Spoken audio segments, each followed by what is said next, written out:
we're talking origin stories. We wanted to hear, how did you find yourself working in the world of animation? How did you get to work with these wonderful characters? Wherever you'd like to take us on this journey, it's a storytelling experience. Sure.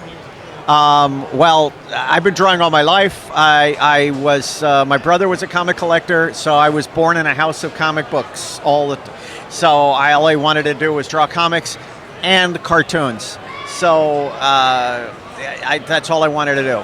It was Hanna-Barbera, Disney, everything. I was drawing all that stuff, as well as Batman, Spider-Man, all that stuff. So when I found out there was a school that taught that stuff, that's where I went. School of Visual Arts. Will Eisner was teaching. Harvey Kurtzman was there. Art Spiegelman. It was incredible. And then when I got out and then I heard while I was there that storyboarding is the way to get into animation, and that's probably the most secure job, and it kind of still is. So I came out to California and got a job at Ruby Spears, where Jack Kirby was a character designer and Doug Wildey was a character designer, and that was incredible. So dreams all realized instantly at that moment. Do you remember the earliest comic you ever read, or was there a certain run that really resonated with you as a kid? Oh, well, it's hard to say, because my very first memory in the world is a Hot Stuff comic in my crib.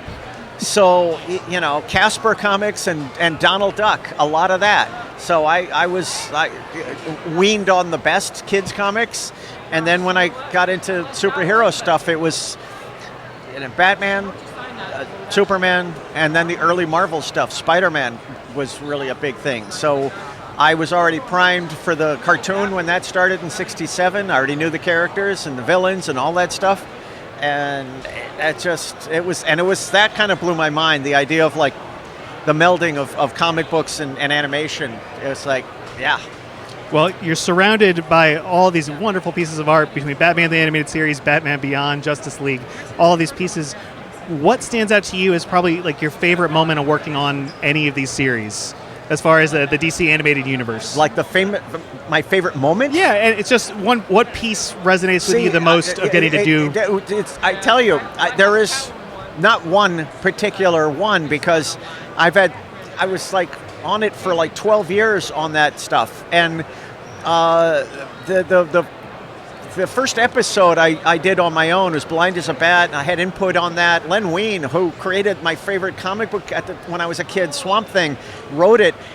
It was a dream, but the ones Baby Doll was like an incredible script and a really just powerful show. That one always resonated with me. And then it's like I got to do Dark Side, for crying out loud, and I was amazing. And then the Cadmus arc on Justice League. So I had little pockets of wonderful stuff to do throughout my entire DCAU career. So there's no one moment, that I can actually state as like, yeah, this is the best. Except maybe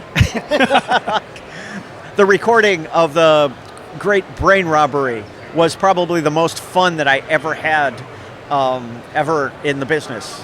Michael Rosenbaum and Clancy Brown having fun with each other, recording, was absolute joy. It was incredible. So that was great.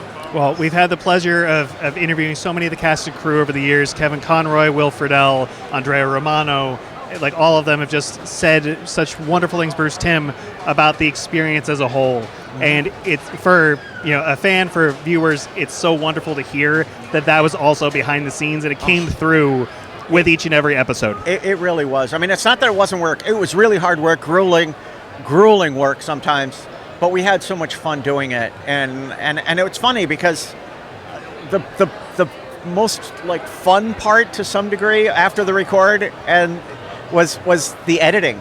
Sitting in Joe Gall's office with Bruce and coming up with solutions for things. If the animation didn't work, you'd plus it, and it was really, really fun.